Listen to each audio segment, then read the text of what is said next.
नमस्कार, मैं राजाराम आप सभी का स्वागत करता हूं one two all legal channel पर। आज हम जानेंगे वाइट कॉलर क्राइम यानी सफ़ेद पोश अपराध। Types of white collar crime in India, ये कितने प्रकार का होता है, और legislation against the white collar crime in India के इसके खिलाफ क्या क्या कानून है जिससे ये वाइट कॉलर क्राइम है इन्हें रोका जाए। जो वाइट कॉलर क्राइम है इसे हिंदी में सफ़ेद पोश अपराध कहा जाता है। शब्द वाइट कॉलर क्राइम व्यक्तियों, व्यवसायों या सरकारी पेशेवरों द्वारा किए गए आर्थिक रूप से प्रेरित अहिंसक या अहिंसक अपराध को संदर्भित करता है। नंबर 1, इसे पहली बार 1939 में समाजशास्त्री एडविन सदरलैंड द्वारा परिभाषित किया गया था। अपने पेशे के दौरान सम्मानित और उच्च सामाजिक स्थिति वाले व्यक्ति द्वारा किया गया अपराध।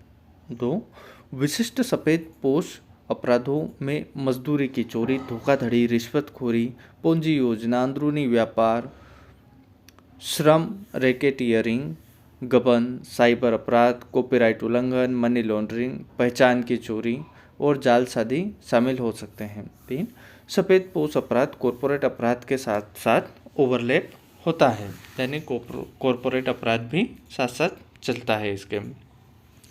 अब सफ़ेद पोश अपराध सिर्फ अपराधियों जो खाली अपराधी हैं से ज़्यादा प्रभावित करते हैं। मतलब सफ़ेद पोश अपराध जो हैं वो सिर्फ लोकल अपराधी जो हैं उनसे कहीं ज़्यादा प्रभावी होते हैं और कहीं ज़्यादा हानिकारक होते हैं। जैसे सफ़ेद पोश अपराध का समाज पर व्यापक प्रभाव पड़ सकता है और यह न केवल अपराधियों को प्रभावित करता है, इसे सामाजिक आर्थिक अपराध भी कहा जाता है क्योंकि इसका सीधा असर समाज पर पड़ता है। जब एक सफ़ेद पोश अपराध किया जाता है तो व्यापार पर भारी नुकसान होता है जिसका उपभोक्ताओं और समाज पर सीधा प्रभाव पड़ता है। पिछले कुछ वर्षों में हमारे देश में कई तरह के धोखाधड़ी और घोटाले सामने आए हैं, जैसे 2G घोटाला, हवाला घोटाला, बैंकिंग घोटाला, चारा घोटाला और भी बहुत कुछ। इन घोटालों के कारण हमारे देश की अर्थव्यवस्था चरमरा गई है और फिर धोखाधड़ी या किसी घोटाले के नुकसान को पूरा करने के लिए वे लागत में वृद्धि करते हैं। इसका मतलब है कि उच्च करों, सरकारी राजस्व और बढ़ी हुई बीमा लागतों के रूप में उपभोक्ताओं के लिए उच्च कीमतें। सफ़ेद पोश अपराध का समाज पर बहुत प्रभाव पड़ता है। कमोडिटी की कीमत से लेकर सिक्योरिटीज और इंश्योरेंस तक हर क्षेत्र में नुकसान हो रहा है। एक वित्तीय धोखाधड़ी व्यवसायियों, निवेशकों और सरकार को प्रभावित कर सकती है। आपको बस एक बुरे कर्मचारी की ज़रूरत है जो पैसे के लालच में वित्तीय धोखाधड़ी करेगा और कंपनी की प्रतिष्ठा को नुकसान पहुंचाएगा, जिससे मुनाफे में कमी और नुकसान की वृद्धि होगी। अब common type of white collar crime in India पढ़ेंगे हम कि भारत में सफ़ेद पोश अपराध के सामान्य प्रकार। नंबर 1 है बैंक धोखाधड़ी। धोखाधड़ी एक ऐसा अपराध है जो धोखा देना और अनुचित लाभ प्राप्त करने के इरादे से किया जाता है। बैंक फ्रॉड बैंकों के साथ किया जाने वाला फ्रॉड है। यह फर्जी अभ्यावेदन बनकर फर्जी कंपनियों द्वारा किया जाता है। यह चेक बाउंसिंग, प्रतिभूतियों, बैंक जमा आदि जैसे परक्राम्य लिखितों के हेरफेर से भी संबंधित है। बैंक धोखाधड़ी बड़े पैमाने पर जनता से संबंधित है क्योंकि बैंकों में और जनता के बीच में विश्वास का संबंध है। यह सफ़ेद पोश अपराध का सबसे आम प्रकार है और एक कॉरपोरेट अपराध भी है। इससे जनता के साथ साथ देश की सरकार को भी नुकसान होता है। नंबर 2 है रिश्वतखोरी। रिश्वतखोरी भी सफ़ेद पोश अपराधों का एक बहुत ही सामान्य प्रकार है। घूसखोरी से हमारा तात्पर्य उच्च पदों पर बैठे व्यक्ति को उपकार के बदले धन या कुछ सम्मान देना है। सरल शब्दों में रिश्वत तब होती है जब एक व्यक्ति दूसरे व्यक्ति को धन देता है जो सत्ता में होता है या उसे कुछ करने के लिए जोर देने या उसे कुछ करने से रोकने के उद्देश्य से किया जाता है। यह हमारे देश में अधिकांश सरकारी अधिकारियों की सबसे आम आय है। नंबर 3 है cyber crime. Cyber crime Bharat में इस प्रकार के अपराध का सबसे बड़ा कारण है। यह साइबर दुनिया में प्रचलित नवीनतम समस्या है। साइबर अपराध वह अपराध है जो कंप्यूटर नेटवर्क से संबंधित है। प्रौद्योगिकी के तेजी से विकास के साथ ही प्रौद्योगिकी से संबंधित अपराध में भी तेजी से वृद्धि हुई है। साइबर अपराध में वे व्यक्ति शामिल होते हैं जो कंप्यूटर से संबंधित प्रौद्योगिकी के विशेषज्ञ होते हैं और यह पीड़ित के खिलाफ प्रत्यक्ष या अप्रत्यक्ष रूप से उसके प्रतिष्ठा को नुकसान पहुंचाने या इंटरनेट नेटवर्क या अन्य तकनीकों स्रोतों का उपयोग करके शारीरिक या मानसिक रूप से नुकसान पहुंचाने के लिए प्रतिबद्ध हैं। साइबर अपराध राष्ट्रों के साथ साथ व्यक्ति की सुरक्षा और वित्तीय स्थिति को भी खतरे में डालता है। साइबर क्राइम से देश को भारी नुकसान हो सकता है। इससे न सिर्फ आर्थिक नुकसान हो सकता है बल्कि इससे व्यक्तिगत की निजता को भी खतरा है। गोपनीय जानकारी का खुलासा गोपनीयता की समस्या पैदा कर सकता है। साथ ही महिलाओं के खिलाफ साइबर क्राइम भी बढ़ रहा है। टेलीकम्युनिकेशन नेटवर्क के इस्तेमाल से मोबाइल फ़ोन साइबर स्टॉकिंग अपराधियों द्वारा महिलाओं को अश्लील मैसेज और तस्वीरें भेजने का भी चलन बढ़ रहा है। एग्जाम्पल के तौर पर हैकिंग, चाइल्ड पोर्नोग्राफी, सर्वाधिकार उल्लंघन, साइबर आतंकवाद, साइबर स्टॉकिंग साइबर अपराध के कुछ सामान्य उदाहरण हैं। नंबर 4 आता है मनी लॉन्ड्रिंग।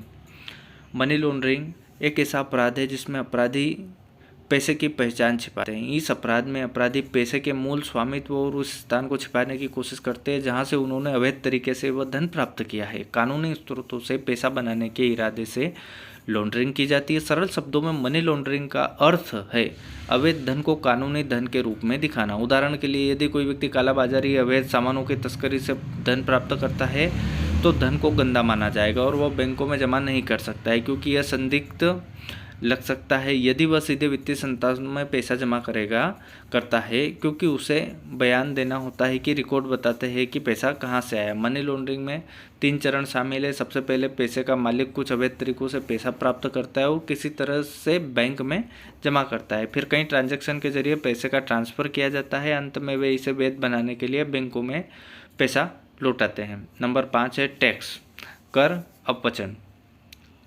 कर अपवंचन किसी भी वास्तविक कर योग्य आय और किसी की मूल स्थिति के प्राधिकारियों के समक्ष छिपाने के इरादे से किया जाता है। आय को छिपाने का यह काम सरकार की नज़र में कर देनदारी को कम करने के लिए किया जाता है। सरल शब्दों में इसका अर्थ है अवैध साधनों से प्राप्त धन को छुपाना ताकि कर भुगतान के दायित्व को कम किया जा सके और कर अधिकारियों को कम आय दिखाई जा सके। कर चोरी का सामाजिक मूल्यों पर नकारात्मक प्रभाव पड़ता है क्योंकि इससे ईमानदार करदाताओं का मनोबल गिरता है और वे चोरी भी करना चाहते हैं और कुछ अयोग्य लोगों के हाथों में अर्थव्यवस्था की शक्ति देता है।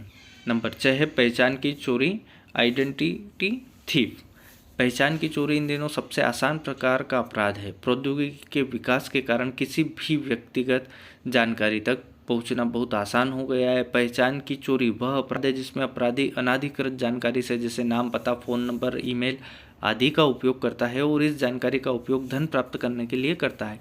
सरल शब्दों में पहचान की चोरी किसी अन्य व्यक्ति की पहचान का उपयोग करके धोखाधड़ी या अवैध तरीकों से धन प्राप्त करने के लिए की जाती है। White collar crime in different profession, जैसे मेडिकल में कैसा है विभिन्न पेशों में सफ़ेदपोश अपराध, चिकित्सा और स्वास्थ्य क्षेत्र में डॉक्टरों द्वारा फर्जी मेडिकल सर्टिफिकेट बनवा देना, बिल बढ़ाने के लिए नकली और इरादा इलाज को लंबा करना, पैसा हासिल करने के लिए मरीज की मजबूरी पर डॉक्टरों द्वारा बच्चे का लिंग भेदभाव करना, डॉक्टरों द्वारा बिलों की राशि बढ़ाने के लिए समय में देरी और दवाओं के सैंपल की बिक्री जिनकी अनुमति केमिस्ट को नहीं है। सेकेंड पॉइंट आता है कानूनी पेशे में जाली दस्तावेजों का निर्माण करना, दूसरे पक्ष के गवाहों को धमकाना और पैसा कमाने के लिए कानूनी पेशे के नैतिक मानकों का उल्लंघन करना। शिक्षा में छात्रों को प्रवेश देने के लिए दान के नाम पर मोटी रकम इकट्ठा करना, मेरिट आधारित प्रवेश को दान में बदल दिया जाता है और सरकारी अनुदान के नाम पर भारी भरकम राशि जमा करें। और अब जो हैं भारत में सफ़ेदपोश अपराध के खिलाफ कुछ कानून हैं।